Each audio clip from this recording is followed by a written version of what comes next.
오늘 날씨가 엄청 추워요. 선생님이 핸드폰을 충전하다가 너무 추워가지고 겉옷을 좀 입었습니다. 목장이 약간 불량처럼 보이는 건 좀 양해를 부탁드릴게요. 너무 춥습니다. 보통 상가 건물들은 난방이 안 돼요. 저희 학원도 지금 밑에 열풍기를 틀어놓고 있습니다. 발만 지금 따뜻한데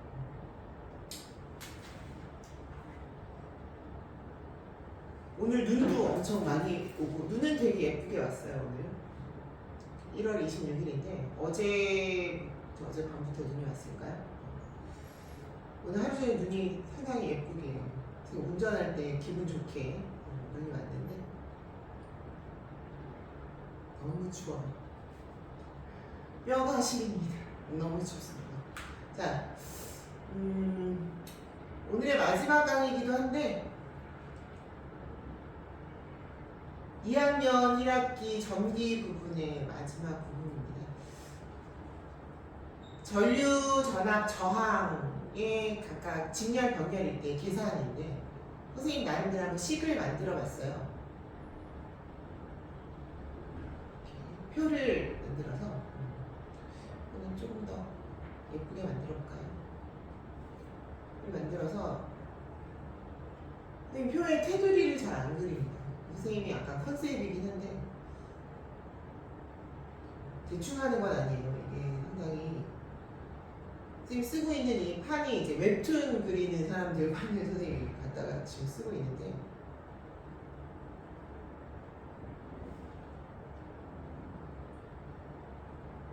훈련이 안 되면 별로 쉽지가 않아요. 한 표를 이렇게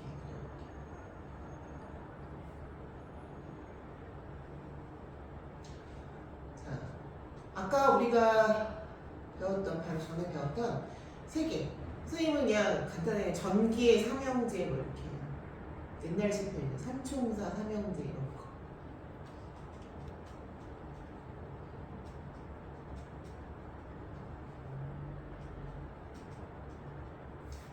자, 전류 전압 저항의 일단 기호라는 건 우리가 공식을 쓸 때 세계 공용어죠. 간단하게 알파벳 하나만 이니셜만 외우면 세계 공용어 V, I, R만 외우면 V는 IR, I는 R분의 V 뭐 이런 식으로 얘기를 할 수 있죠. 자, 전류는 I, 전압은 V, 저항은 R로 표시를 하고요. 그 다음 단위는 전류는 암페어, 한글로도 쓸게요. 암페어. 그 다음 전압은 V, 볼트. 그 다음 저항은 옴 이라고 쓸 겁니다. 그 다음에 이제 두 칸은 직렬, 일대의 합 구하는 공식이고 이거는 병렬일 때 한두 문제가 꼭 나오는 부분이에요. 서술형으로도 나오고 근데 이게 이제 선생님이 너무 기억나요. 선생님도 중학교 2학년 때 이 부분을 배웠습니다. 중학교 2학년 때 이 부분을 배웠는데 너무 좀 어려웠었어요. 그때 나이 당시에는. 그래가지고 선생님은 공부를 좀 이거를 많이 했던 것 같아요. 그래서 점수를 잘 맞았어요. 근데 이거 다 맞았습니다. 중학교 2학년 때. 자, 직렬일 때 합하고 병렬일 때 합을 구할 텐데 직렬의 연결 방법을 선생님이 일단 그릴게요. 보통 이제 연결된 상태에서 저항이 걸리는 게 기준인데요. 저항이 걸려야 된다 그러면 저항이 뭔가 들어가야 되지. 보통 니크롬선 이렇게 찌글찌글 된 거가 들어가요. 그래서 직렬로 그 니크롬선 연결된 거를 표현을 하면 뭐 꼬마한 거가 연결돼도 되고요. 선생님은 그냥 저항값을 연결을 시킬게요. 이렇게. 그래서 여기에 걸린 이제 저항값을 R1, R2라고 하면 여기에 걸린 전류값을 I1, I2라고 할 수 있고 전압값은 V1, V2라고 할 수 있겠죠. 그렇죠? 요거는 계속 쓸 거예요. 병렬로 연결된 상태는 어떤 상태냐면 병렬은 도선이 가다가 두 갈래로 갈라져요. 그래서 이렇게 저항값이 두 개가 되고 세 개가 되고 네 개가 돼도 됩니다. 그치? 갈라지는 거는. 근데 이제 여러분들이 생각했을 거는 하나 도선이 가다가 갈라졌다라고 생각을 하셔야 문제 풀 때 좀 편할 거예요. 갈라진 거예요. 그래서 물이 흐르다가 양쪽으로 갈라졌으니까 나눠졌겠죠. 총합은 한 도선인 거고 나눠졌을 때는 두 개의 도선이 합해야 한 도선의 양이 나온다는 그런 생각을 하셔야 돼요. 자, 보통 병렬을 표현을 할 때는 여기다 그냥 참고로 그리면 뭐 이렇게 표현하기도 합니다. 같은 거예요. 어쨌든 도선에서 갈라졌잖아. 그치? 이런 그림이나 이런 그림이나 똑같은 병렬이라는 거 알아두시면 되고 표현을 다르게 할 수 있어요. 갈라진 것만 보시면 돼요. 그러면 여기에 걸리는 저항값도 R1, R2라고 하면 I1, I2의 전류가 걸릴 거고요. V1, V2의 전압이 걸릴 겁니다. 알겠죠? 그럼 한번 들어가 볼게요. 지금 보면 전류 전압 저항일 때에 일단 체크를 해줘야 될 게 있어요. 직렬일 때, 직렬은 한도선으로 가죠. 직렬일 때 일정한 값이 있고 병렬일 때도 일정한 값이 있어요. 아까 병렬일 때 일정한 값은 전압에 대한 거 얘기할 때 물통 비교를 했었을 때 아무리 많이 연결해도 한 개의 물통의 그 흐르는 속도와 같다. 즉 건전지를 아무리 많이 연결해도 똑같이 전압이 나온다라는 게 병렬이었던 기억이 있을 거예요. 그래서 전압은 병렬일 때 일정합니다. 그래서 지금 병렬일 때 V1과 V2로 나눠지긴 했지만 이렇게 계속 병렬로 나눠봤자 똑같은 전압이 걸려요. 전체 전압과 이 각각의 전압이 같습니다. 그래서 V는 V1, V2가 모두 같아요. V3, V4 계속 같아집니다. 여지를 남겨줄게요.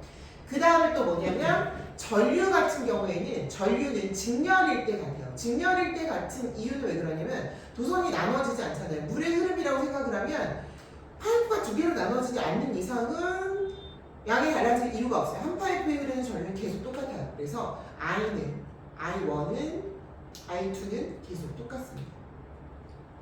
여기에 기인하는 법칙이 있는데 전하량 보존의 법칙이라고 있어요. 보존이라는 말은 여러분들 뭐 알겠지만 주변의 컨디션이 특별히 변하지 않는 한은 그 양이 변하지 않는다는 거예요. 처음에 양을 그대로 가지고 결론 마지막 종점까지 마지막 도착하는 도착점까지 그 양을 가지고 간다는 얘기예요. 그래서 직렬일 때 일정한 양은 전류고 병렬일 때 일정한 양은 전압입니다. 그러면 직렬일 때 전압은 어떻게 되냐면 직렬일 때 전압은 어떻게 돼요?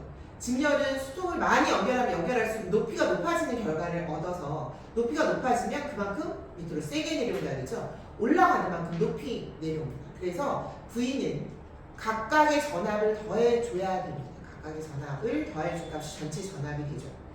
그리고 전류는요. 지금 보면 병렬일 때 보면 전류가 병렬일 때 값은 지금 한 도선에서 흐르다가 나눠졌잖아. 아까 나눠지면 어떻게 돼요? 두 갈래로 나눠지죠.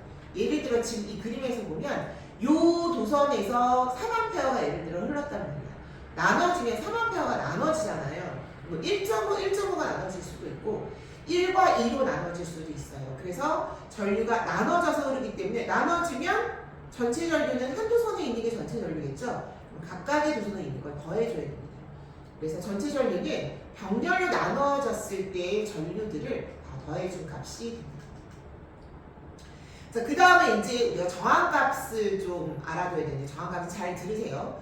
우리가 저항값을 알려고 할 때 뭐를 사용할 거냐면요. 오메 법칙이라는 걸 사용을 할 거예요. 오메 법칙 우리 그 전에 배웠던 거 기억을 하고 계실 거면 이거죠. 살짝 위에다 힌트 써줄게요. V는 IR, I는 R분의 V, 그 다음에 R은 I분의 V 이거를 이용을 할 건데 일단 직렬일 때 합인 상태에서 저항값을 사용을 해줄 건데 직렬일 때 쭉 느낌을 보니까 전류는 똑같아요. 이걸로 구할 수는 없고 이 V는 V1은 V1 플러스 V2 이 전압의 합이 전체 전압이 된다. 각 저항의 합이 이 식을 이용해서 저항의 값을 한번 구해볼게요.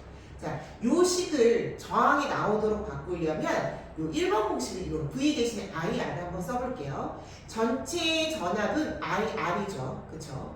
그리고 각각의 지금 V1에 걸리는 이 전압은요. I1의 값에 R1 값. 1팀은 1이겠죠. 그쵸? 2팀은 2예요. I2, R2 이런 식으로 걸리겠죠. 자, 요 식에서 우리가 첫 번째 내용을 보면 전체 전류가 같다. 이런 얘기가 나와 있어요. 자, 이 왼쪽의 식에서 요거 하기 전에 일단 공통인수를 한번 묶어볼까요? 여러분 공통인수로 묶으면 양쪽 변에 i가 다 공통으로 들어가는 걸 볼 수가 있고 오른쪽은 i1, i2, i3가 쭉 다 들어갈 거예요. 근데 i1, i2, i3가 모두 뭐예요? i와 똑같잖아. 그치? 그래서 여기서 나온 공식이 지금 다시 말하면 i는 i1 직렬일 때죠. i2이므로 그러므로 어떻게 돼요? 이게 다 지워질 수 있겠죠. 그렇죠? 안면 다 지워질 수 있어요. 그래서 직렬일 때 저항의 값은 누구만 남아요? r은 r1 플러스 r2 해서 각각의 저항값을 더해주면 됩니다. 어렵지 않죠? 자, 병렬일 때 저항의 합 한번 볼게요. 병렬일 때는 전압이 같기 때문에 전압의 식을 사용할 수가 없고 전류의 식을 사용을 할게요. 전류의 식은 여기 나오죠. R분의 V네요. 그쵸? 그러면 I는 R분의 V 그대로 갈 거고요. 그 다음에 I1은 R1분의 V1 이렇게 되겠죠. R1분의 V1 플러스 2팀은 2팀 R2분의 V2 이렇게 해서 띵띵띵 가겠죠. 이 식에서 마찬가지예요. V가 V1, V2랑 이 오른쪽 편에서 V1, V2가 만약 같은 값이랑 공통인수로 쫙 나올 거예요. 그러면 R1분의 1, R2분의 1만 남겠죠. 그렇죠? 자, 그래서 여기서 나오는 이 값들 V 값들 뿅뿅뿅 얘네들의 값이 같아. 그거는 어디서 나온 값이라고? 병렬일 때 V는 V1은 V2 이렇게 값이 된다는 거지. 그치? 그래서 지워! 그쵸? 그럼 누구만 남아요? R분의 1은 R1분의 1은 이렇게 돼요? R1분의 1 플러스가 되죠. 그쵸? 플러스 R2분의 1 해서 이 느낌이 약간 이제 계산할 때 귀찮겠다는 느낌은 오죠. 그쵸? 각 저항의 역수를 더해줍니다. 자, 선생님 쓰는 거 잘 보세요. 그러면 병렬일 때 저항의 합은요. 각 저항의 역수의 합이에요. 역수의 합을 한 다음에 어떻게 돼? 그 역수의 합이 R분의 1인 거지. 마무리 칠 때 어떻게 줘야 돼? 이거 거꾸로 뒤집어 줘야 되죠? 역수의 합의 역수. 그래서 계산할 때 좀 잘 해주셔야 돼요.